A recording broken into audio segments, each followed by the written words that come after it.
ಪ್ರಿಯ ವೀಕ್ಷಕರೇ, ಇದು ನಿಮ್ಮ ಒಲವಿನ ಮಾನ್ವಿತ ಯೂಟ್ಯೂಬ್ ಚಾನೆಲ್. ನೆಲ ನುಡಿ ನಡೆಯ ಸೋಪಾನ, ಪ್ರತಿಭೆ ವಿದ್ವತ್ ವಿಶೇಷತೆಗಳ ಭೂಮಿಕೆ, ಅಗ್ಗದ ಪ್ರಚಾರದಿಂದ ದೂರ, ಸಜ್ಜನಿಕೆಗಂತೂ ತೀರಾ ಹತ್ತಿರ, ಸಂಸ್ಕೃತಿ ಪರ ಸುದ್ದಿಯ ಸಾಕಾರ, ಇದೇ ನಿಮ್ಮ ಮಾನ್ವಿತಾಳ ಆಕಾರ. ನಾನು ನಿಮ್ಮ ನಲ್ಮೆಯ ನರೇಶ್ ಶೆಟ್ಟಿ, ಮಾನ್ವಿತಾಳ ಮುಖವಾಣಿಯಾಗಿ ನಿಮ್ಮ ಮುಂದಿರುವವನು, ವಿಶೇಷ ವಿಷಯದೊಂದಿಗೆ ಜೊತೆಯಾಗುವವನು.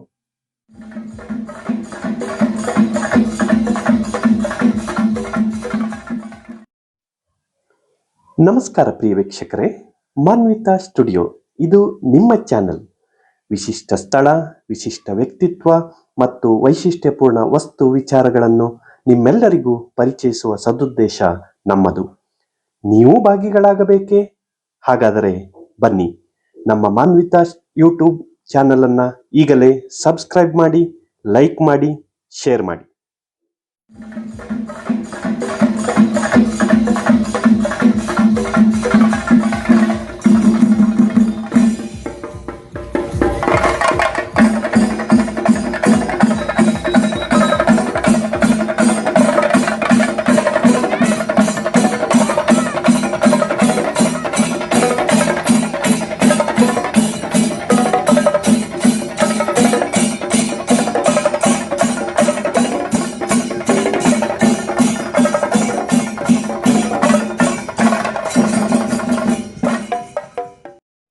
ಐದನೇ ತರಗತಿ ವಿದ್ಯಾರ್ಥಿ ಅದ್ವೈತ್ ಆರ್, ಬೆಂಗಳೂರು. ಕಿರಿಯ ವಯಸ್ಸಿನಲ್ಲಿ ದಾಖಲೆ. ಭಗವದ್ಗೀತೆಯ ಪೂರ್ತಿ ಅಧ್ಯಯನದ ಜೊತೆಗೆ ಹರಿಕಥಾಮೃತ ಸಾರ, ರಾಮಾಯಣ, ಮಹಾಭಾರತದ ಅಧ್ಯಯನದಲ್ಲಿ ನಿರತ. ಅದ್ವೈತ್ ರಾಘವೇಂದ್ರ. ನಿರ್ಮಾಣ ಸಾಹಿತ್ಯ ನರೇಶ್ ಶೆಟ್ಟಿ ಕೇಣಿ, ಮಾನ್ವಿತಾ ಸ್ಟುಡಿಯೋ. ಹೆಜ್ಜೆ 192, ಮಾನ್ವಿತಾ ಸ್ಟುಡಿಯೋ. ನಿರೂಪಣೆ ನರೇಶ್. ಸಹಕಾರ ರಾಘವೇಂದ್ರ ಎಸ್ ಕುಮಾರ್ ಮತ್ತು ಸಂಗೀತ ಬೆಂಗಳೂರು, ಉಡುಪಿ. ಐದನೇ ತರಗತಿ ವಿದ್ಯಾರ್ಥಿ ಅದ್ವೈತ್ ಆರ್, ಬೆಂಗಳೂರು. ಕಿರಿಯ ವಯಸ್ಸಿನಲ್ಲಿ ದಾಖಲೆ. ಭಗವದ್ಗೀತೆಯ ಪೂರ್ತಿ ಅಧ್ಯಯನದ ಜೊತೆಗೆ ಹರಿಕಥಾಮೃತ ಸಾರ, ರಾಮಾಯಣ, ಮಹಾಭಾರತದ ಅಧ್ಯಯನದಲ್ಲಿ ನಿರತ. ಅದ್ವೈತ್ ರಾಘವೇಂದ್ರ. ಉಡುಪಿ ಜಿಲ್ಲೆಯ ಹೆಬ್ರಿ ಸಮೀಪದ ಚಾರ್ ಗ್ರಾಮದ ನಿವಾಸಿಗಳಾದ ರಾಘವೇಂದ್ರ ಮತ್ತು ಸಂಗೀತ ದಂಪತಿಯರು ತಮ್ಮ ಜೀವನೋಪಾಯಕ್ಕಾಗಿ ಬೆಂಗಳೂರು ನಗರಕ್ಕೆ ಹೋಗಿ ಸಣ್ಣದೊಂದು ಚಹಾ ಅಂಗಡಿ ಇಟ್ಟುಕೊಂಡು ಬದುಕಿನ ಬಂಡಿ ಸಾಗಿಸುತ್ತಿದ್ದಾರೆ. ಬನ್ನಂಜೆ ಗೋವಿಂದಾಚಾರ್ಯರಿಂದ ಪ್ರಭಾವಿತರಾಗಿರುವ ರಾಘವೇಂದ್ರ ಅವರು ಅವರ ಏಕಮಾತ್ರ ಪುತ್ರನಾದ ಅದ್ವೈತನಿಗೆ ಭಾರತೀಯ ಸಾಂಪ್ರದಾಯಿಕ ಪರಂಪರೆಯ ಶಿಕ್ಷಣವನ್ನು ನೀಡಬೇಕೆನ್ನುವ ಕಲ್ಪನೆಯನ್ನ ಹೊಂದಿದ್ದರು. ಇವರು ಬಾಲ್ಯದಿಂದಲೇ ತಮ್ಮ ಮಗನಿಗೆ ಉತ್ತಮ ಸಂಸ್ಕಾರವನ್ನ ನೀಡುತ್ತಾ ಭಾರತದ ಸತ್ಪ್ರಜೆಯನ್ನಾಗಿಸಲು ಸದಾ ಶ್ರಮಿಸುತ್ತಿದ್ದಾರೆ. ಬಾಲಕ ಅದ್ವೈತ್ ತನ್ನ 5ನೇ ವರ್ಷದೊಳಗೆ ಹಲವಾರು ಶ್ಲೋಕಗಳನ್ನ ಕಲಿಯುವುದರ ಜೊತೆಗೆ ಸಂಪೂರ್ಣ ಹನುಮಾನ್ ಚಾಲೀಸ್ ಕಂಠಪಾಠ ಮಾಡಿ ಹೇಳುತ್ತಿದ್ದ. ನಂತರ ಭಾರತೀಯ ಮೌಲ್ಯಾಧಾರಿತ ಶಿಕ್ಷಣವನ್ನು ನೀಡುವ ಉಡುಪಿಯ ಪೇಜಾವರ ಮಠದ ಪರಮ ಪೂಜ್ಯ ಶ್ರೀ ಶ್ರೀ ವಿಶ್ವೇಶತೀರ್ಥ ಶ್ರೀಪಾದರ ಮಾರ್ಗದರ್ಶನದಲ್ಲಿ ನಡೆಯುತ್ತಿರುವ ಗಿರಿನಗರದ ಪೂರ್ಣ ಪ್ರಮತಿ ಶಾಲೆಯಲ್ಲಿ ವಿದ್ಯಾಭ್ಯಾಸ ಮುಂದುವರಿಸಿದ ಅದ್ವೈತ್ ತನ್ನ 8ನೇ ವಯಸ್ಸಿನಲ್ಲಿಯೇ ಸಂಪೂರ್ಣ ಭಗವದ್ಗೀತೆಯ 700 ಶ್ಲೋಕಗಳನ್ನ ನಿರರ್ಗಳವಾಗಿ ಕಂಠಪಾಠ ಮಾಡಿ ಬಹುಜನರ ಪ್ರಶಂಸೆಗೆ ಪಾತ್ರನಾಗಿದ್ದ. ಗೀತೆಯನ್ನ ಅದ್ಭುತವಾಗಿ ಕಲಿತಿದ್ದಾನೆ ಎನ್ನುವ ಕಾರಣಕ್ಕೆ ಪೂಜ್ಯ ಶ್ರೀ ಶ್ರೀ ವಿಶ್ವಪ್ರಸನ್ನ ತೀರ್ಥ ಶ್ರೀಪಾದರು ಚೆನ್ನೈನಲ್ಲಿರುವ ತಮ್ಮ ಪೇಜಾವರ ಮಠದಲ್ಲಿ ಚಾತುರ್ಮಾಸ್ಯ ಕುಳಿತಿದ್ದಾಗ 2024ರಲ್ಲಿ ಅಲ್ಲಿಗೆ ಬರಮಾಡಿಕೊಂಡು ಸಂಪೂರ್ಣ ಭಗವದ್ಗೀತೆಯ ಪರೀಕ್ಷೆಯನ್ನು ಮಾಡಿ ಮನದುಂಬಿ ಮೆಚ್ಚಿ ಶ್ಲಾಘಿಸಿ ಆಶೀರ್ವದಿಸಿದ್ದರು.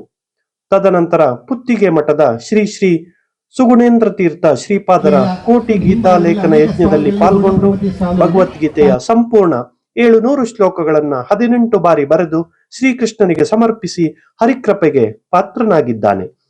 ಭಾರತದಲ್ಲಿ ಅತಿ ಕಿರಿಯ ವಯಸ್ಸಿನಲ್ಲಿ ಸಂಪೂರ್ಣ ಭಗವದ್ಗೀತೆಯನ್ನ 4 ಭಾಷೆಗಳಲ್ಲಿ ಅಂದರೆ ಇಂಗ್ಲಿಷ್, ಹಿಂದಿ, ಕನ್ನಡ ಮತ್ತು ಸಂಸ್ಕೃತ 18 ಬಾರಿ ಬರೆದು ದಾಖಲೆ ನಿರ್ಮಿಸಿದ್ದಾನೆ.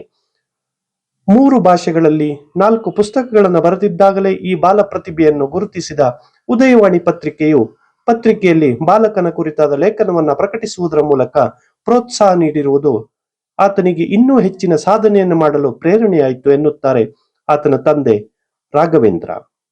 ಇದೀಗ 18 ಪುಸ್ತಕಗಳನ್ನು ಬರೆದು ದಾಖಲೆ ಮಾಡಿರುವ ವಿಚಾರ ಮತ್ತಷ್ಟು ಕುಚಿಕು ಕೊಟ್ಟಿದೆ ಎನ್ನುತ್ತಾರೆ. ಮಾತ್ರವಲ್ಲದೆ ಉಡುಪಿಯ ಶ್ರೀಗಳು ಅದ್ವೈತನನ್ನ ಮೋದಿಜಿಯವರು ಉಡುಪಿಗೆ ಬಂದಾಗ ಭೇಟಿ ಮಾಡಿಸಲು ಪ್ರಯತ್ನಿಸುತ್ತೇನೆ ಎಂದಿದ್ದರು.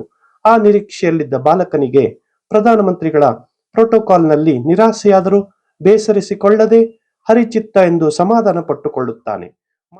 ಮಾತ್ರವಲ್ಲದೆ ಕರಾವಳಿಯ ಗಂಡು ಕಲೆ ಯಕ್ಷಗಾನವನ್ನ ಶ್ರೀ ರವಿ ಶೆಗಡೆ ಐನ್ಬೈಲ್ ಅವರಿಂದ ಕಲಿತು ಈಗಾಗಲೇ 2 ಪ್ರದರ್ಶನಗಳಲ್ಲಿ ಪಾತ್ರ ಮಾಡಿದ್ದಾನೆ. ಅಲ್ಲದೆ ರವಿ ಬಸ್ರೂರ್ ನಿರ್ದೇಶನದ ವೀರಚಂದ್ರಹಾಸ ಯಕ್ಷಗಾನ ಸಿನಿಮಾದ ಒಂದು ಸಣ್ಣ ಸನ್ನಿವೇಶಕ್ಕೆ ಬಣ್ಣ ಹಚ್ಚಿ ಬೆಳ್ಳಿ ತೆರೆಯಲ್ಲೂ ಕಾಣಿಸಿಕೊಂಡಿದ್ದಾನೆ. ಅಷ್ಟು ಮಾತ್ರವಲ್ಲದೆ ತನ್ನ 5ನೇ ವಯಸ್ಸಿನಿಂದಲೇ ದೇಶಭಕ್ತ ಸಂಘಟನೆಯಾದ ರಾಷ್ಟ್ರೀಯ ಸ್ವಯಂ ಸೇವಕ ಸಂಘದ RSS ಸಕ್ರಿಯ ಸದಸ್ಯನಾಗಿದ್ದಾನೆ. ತನ್ನ ತಂದೆಯಂತೆ ಹಿಂದೂ ಧರ್ಮದ ಮೇಲೆ ಅಪಾರ ಶ್ರದ್ಧಾ ಭಕ್ತಿ ಉಳ್ಳವನಾಗಿದ್ದು, ದೇಶ ಧರ್ಮಕ್ಕೆ ಚ್ಯುತಿ ಬರುವಂತಹ ಸನ್ನಿವೇಶ ನಿರ್ಮಾಣವಾದಾಗ ಅಂತಹ ಕೃತ್ಯಗಳನ್ನು ವಿರೋಧಿಸುವ ಸಲುವಾಗಿ ನಡೆಯುವ ದೇಶಹಿತಾರ್ಥ ಪ್ರತಿಭಟನೆಗಳಲ್ಲಿ ಹಲವಾರು ಬಾರಿ ಭಾಗಿಯಾಗಿದ್ದು, ನಿಸ್ವಾರ್ಥ ಮನೋಭಾವದಿಂದ ಭಾರತಾಂಬೆಯ ಸೇವೆ ಮಾಡಲು ಸದಾ ಸಿದ್ಧನಾಗಿರುವ ಬಹುಮುಖ ಪ್ರತಿಭೆ ಅದ್ವೈತನದ್ದು. ಅತಿ ಕ್ಲಿಷ್ಟವಾಗಿರುವ ಜಗನ್ನಾಥದಾಸರ ಹರಿಕಥಾಮೃತ ಸಾರವನ್ನ ಬಹುಪಾಲು ಕಲಿತಿರುವ ಈ ಪುಟಾಣಿ ಪ್ರತಿಭೆ ಸಂಪೂರ್ಣ ರಾಮಾಯಣವನ್ನ ಸುದೀರ್ಘವಾಗಿ ಅಧ್ಯಯನ ಮಾಡಿ ಪರೀಕ್ಷೆ ನೀಡಲು ಸ್ವಾಮಿಗಳ ಸಮಯ ಲಭ್ಯತೆಗಾಗಿ ನಿರೀಕ್ಷೆ ಮಾಡುತ್ತಿದ್ದಾನೆ. ಭಾಗವತ, ಮಹಾಭಾರತದಂತಹ ಶ್ರೇಷ್ಠ ಕೃತಿಗಳನ್ನು ಅಧ್ಯಯನ ಮಾಡಲು ಉತ್ಸುಕನಾಗಿದ್ದಾನೆ. ಸಂಪೂರ್ಣ ಭಗವದ್ಗೀತೆಯನ್ನು ಬರೆದ 18 ಪುಸ್ತಕಗಳನ್ನು ಉಡುಪಿಯಲ್ಲಿ ಶ್ರೀಕೃಷ್ಣನಿಗೆ ಸಮರ್ಪಿಸುವ ಸುಸಂದರ್ಭದಲ್ಲಿ ಅಲ್ಲಿನ ಪರ್ಯಾಯ ಪೀಠಾಧಿಪತಿಗಳಾದ ಶ್ರೀ ಶ್ರೀ ಸುಗುಣೇಂದ್ರ ತೀರ್ಥ ಶ್ರೀಪಾದರು ಶ್ರೀಕೃಷ್ಣನಿಗೆ ಸಮರ್ಪಿಸಿದ ಬೆಳ್ಳಿಯ ತುಳಸಿ ಮಾಲೆಯನ್ನ ತಮ್ಮ ಅಮೃತ ಹಸ್ತದಿಂದ ಬಾಲಕನಿಗೆ ತೊಡಿಸಿ ಶ್ರೀಮಠದಲ್ಲಿ ಗೌರವಿಸಿದರು. ಈಗಾಗಲೇ 10 ಹಲವು ಸಮಾರಂಭಗಳಲ್ಲಿ ಗೌರವಕ್ಕೆ ಪಾತ್ರನಾಗಿರುವ ಈ ಬಾಲ ಪ್ರತಿಭೆಯನ್ನು ಗುರುತಿಸಿದ ಬೆಂಗಳೂರಿನ ಚಿತ್ರಸಂತೆ ಪತ್ರಿಕೆಯ ಸಂಪಾದಕರು ತಮ್ಮ ಪತ್ರಿಕೆಯ ವತಿಯಿಂದ ನಡೆಯುವ ಈ ಬಾರಿಯ ಚಿತ್ರಸಂತೆ ರಾಜ್ಯೋತ್ಸವ ಪ್ರಶಸ್ತಿಯನ್ನು ನೀಡಿ ಗೌರವಿಸಿರುವುದು ಅಭಿನಂದನಾರ್ಹ ವಿಚಾರ.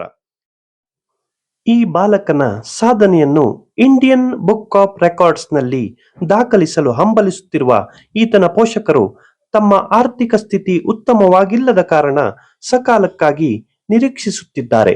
ಇಂತಹ ಸಂಸ್ಕಾರವಂತ ಸ್ಥಳೀಯ ಪ್ರತಿಭೆಗಳನ್ನು ಗುರುತಿಸಿ ಪ್ರೋತ್ಸಾಹಿಸಬೇಕಾಗಿರುವುದು ಭಾರತೀಯರಾದ ನಮ್ಮ ಆದ್ಯ ಕರ್ತವ್ಯವಾಗಿದೆ ಎಂದು ಹೆಬ್ರಿಯ ಚಾಣಕ್ಯ ಇನ್ಸ್ಟಿಟ್ಯೂಟ್ನ ಉದಯ್ ಕುಮಾರ್ ಶೆಟ್ಟಿ ಅವರು ಅಭಿಪ್ರಾಯ ವ್ಯಕ್ತಪಡಿಸಿದ್ದಾರೆ.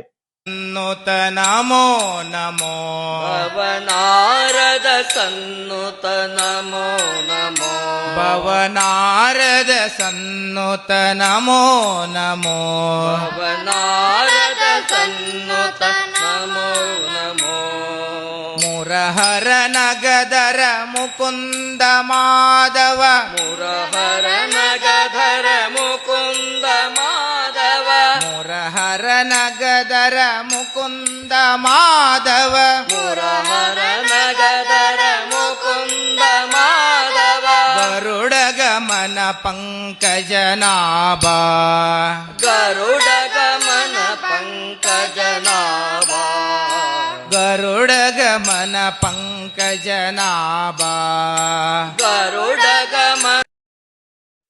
ಬೆಂಗಳೂರಿನ ಬಸವನಗುಡಿಯ ಪೊಲೀಸ್ ಠಾಣೆಗೆ ಬರಮಾಡಿಕೊಂಡು ಅಲ್ಲಿನ ಪೊಲೀಸ್ ಇನ್ಸ್ಪೆಕ್ಟರ್ ಅದ್ವೈತನನ್ನ ಸನ್ಮಾನಿಸಿ ಗೌರವಿಸಿದ ಸುಂದರ ಕ್ಷಣ.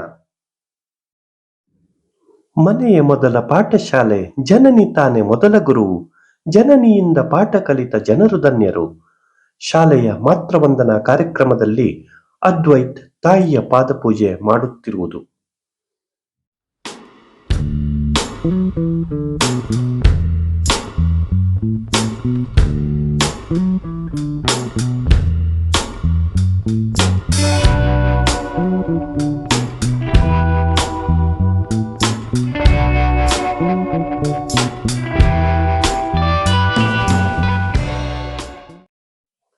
ಅದ್ವೈತ್ ರಾಘವೇಂದ್ರನ ಸಾಧನೆ ನಿರಂತರವಾಗಿ ಮುಂದುವರೆದು ಈ ಬಾಲ ಪ್ರತಿಭೆ ವಿಶ್ವವ್ಯಾಪಿಯಾಗಿ ಬೆಳಗಲಿ ಎಂದು ಮಾನ್ವಿತಾ ಸ್ಟುಡಿಯೋ ಯೂಟ್ಯೂಬ್ ಚಾನೆಲ್ ಹೃದಯಾಂತರಾಳದಿಂದ ಹಾರೈಸುತ್ತದೆ.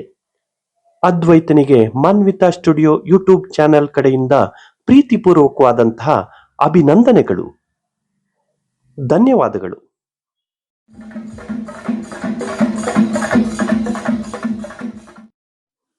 ಒಂದು ಕಾರ್ಯಕ್ರಮದ ವೇದಿಕೆಯಲ್ಲಿ ಅದ್ವೈತ್ ಹೇಳಿರುವ ಮಾತುಗಳಿದು. ನಾನು ಭಗವದ್ಗೀತೆ ಕಲಿಯಲು ಪ್ರಾರಂಭಿಸಿದಾಗ ನನಗೆ 6 ವರ್ಷ. ಆಗಿಂದಲೇ ನಾನು ಒಂದು ಪುಸ್ತಕವನ್ನ ಬರೆಯಲು ಪ್ರಾರಂಭಿಸಿದೆ. ಆದರೆ ಆ ಒಂದು ಪುಸ್ತಕವನ್ನ ಮುಗಿಸಲು 1 ವರ್ಷ ಅವಧಿಯನ್ನ ತೆಗೆದುಕೊಂಡೆ. ಯಾಕೆಂದರೆ ಆಗ ದಿನಕ್ಕೆ 1 ಅಥವಾ 2 ಶ್ಲೋಕಗಳನ್ನ ಬರೆಯುತ್ತಿದ್ದೆ. ನಾನು ಸಂಪೂರ್ಣ ಭಗವದ್ಗೀತೆಯನ್ನ ಕಲಿತು ಮುಗಿಸುವಾಗ ನಾನು ಕೇವಲ 3 ಪುಸ್ತಕಗಳನ್ನ ಬರೆದಿದ್ದೆ. ಆ ನಂತರ 2 ತಿಂಗಳ ಅವಧಿಯಲ್ಲಿ 1 ಪುಸ್ತಕವನ್ನ, ಅಂದರೆ 4ನೇ ಪುಸ್ತಕವನ್ನ ಬರೆದೆ. ಆಗ ಸುಪ್ರಸಿದ್ಧ ಪತ್ರಿಕೆಯಾದ ಉದಯವಾಣಿಯಲ್ಲಿ ನನ್ನ ಕುರಿತ ಲೇಖನವನ್ನ ನೋಡಿ ನನಗೆ ಅಪಾರ ಸಂತೋಷವಾಯಿತು. ಆ ನಂತರ ನಾನು 1 ವರ್ಷದ ಅವಧಿಯಲ್ಲಿ 14 ಪುಸ್ತಕವನ್ನ ಬರೆದಿದ್ದೇನೆ. ಅದರಲ್ಲಿ 1 ಪುಸ್ತಕವನ್ನ ಕೇವಲ 9 ದಿನದಲ್ಲಿ ಬರೆದು ಮುಗಿಸಿದ್ದೆ. ಭಗವದ್ಗೀತೆಯನ್ನ ಬರೆಯುವುದು ನನ್ನ ನಿತ್ಯದ ದಿನಚರಿಯಾಗಿತ್ತು. ಭಗವದ್ಗೀತೆಯನ್ನ ಕಲಿಯುವಾಗ ನಾನು ಪ್ರತಿದಿನ ಕನಿಷ್ಠ 1 ಗಂಟೆ ಭಗವದ್ಗೀತೆಯನ್ನು ಪಾರಾಯಣ ಮಾಡುತ್ತಿದ್ದೆ. ಆ ನಂತರ ನಾನು ಪ್ರತಿದಿನ 1 ಗಂಟೆಯ ಸಮಯ ಭಗವದ್ಗೀತೆಯನ್ನ ಬರೆಯುತ್ತಿದ್ದೆ. ಬಹುತೇಕ ದಿನ ಭಗವದ್ಗೀತೆಯನ್ನ ಕಲಿತು ಮತ್ತು ಬರೆದಿದ್ದು ನನಗೆ ಅತೀವ ಸಂತಸದಾಯಕ ವಿಚಾರ. ಯಾಕೆಂದರೆ ನಾನು ಎಲ್ಲಿ ಹೋದರೂ ನನಗೆ ವಿಶೇಷವಾದ ಪ್ರೀತಿ ಗೌರವಗಳನ್ನ ತೋರಿಸಿ ಆದರಿಸುತ್ತಾರೆ. ಎಷ್ಟೋ ದೇವಸ್ಥಾನಗಳಲ್ಲಿ, ಸಮಾರಂಭಗಳಲ್ಲಿ ನನ್ನನ್ನ ಸನ್ಮಾನಿಸಿ ಗೌರವಿಸಿದ್ದಾರೆ. ದೊಡ್ಡ ದೊಡ್ಡ ವ್ಯಕ್ತಿಗಳಿಗೆ ನನ್ನನ್ನ ಪರಿಚಯಿಸುತ್ತಾರೆ, ಶಾಲೆಯವರು ಮತ್ತು ನನ್ನ ತಂದೆ. ಹಾಗಾಗಿ ನಾನು ಪಟ್ಟ ಕಷ್ಟ ಸಾರ್ಥಕವಾಗಿದೆ ಎಂದುಕೊಳ್ಳುತ್ತಿದ್ದೇನೆ. ಪ್ರಪಂಚದಲ್ಲೇ ಅತ್ಯಂತ ಶ್ರೇಷ್ಠ ಗ್ರಂಥವನ್ನ ಕಲಿತು ಬರೆದಿದ್ದೀಯಾ ನೀನು. ನಿನಗೆ ಎಂದಿಗೂ ಶ್ರೀಕೃಷ್ಣನ ಅನುಗ್ರಹ ಇರುತ್ತದೆ ಎಂದು ನನ್ನ ಅಪ್ಪ ಅಮ್ಮ ಹೇಳುತ್ತಿರುತ್ತಾರೆ.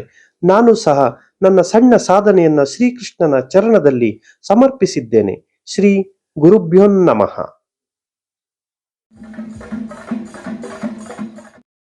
ವೀಕ್ಷಕರೇ, ನೀವು ಬರೇ ಒಂದು ವಿಡಿಯೋ ನೋಡೋದಲ್ಲ, ನೀವು ಕೂಡ ಲೈಕ್, ಶೇರ್ಗಳನ್ನು ಕೊಡಬೇಕು, ಸಬ್ಸ್ಕ್ರೈಬ್ ಆಗಬೇಕು. ಈ ಮಾನ್ವಿತಾ ಸ್ಟುಡಿಯೋ ನಾನು ಹಾಗೆ ನನ್ನಂತ ಹಲವು ಕಲಾವಿದರಿಗೆ ಒಂದು ವೇದಿಕೆ ಆಗ್ಬೇಕು ಅಂತಂದ್ರೆ ನಿಮ್ಮ ಶುಭ ಹಾರೈಕೆಗಳು ಸದಾ ಇರಲಿ ಅಂತೇಳಿ ನಾನು ಕೂಡ ಪ್ರಾರ್ಥಿಸಿಕೊಳ್ತಾ ಇದ್ದೇನೆ. ನಮಸ್ಕಾರ, ಧನ್ಯವಾದಗಳು.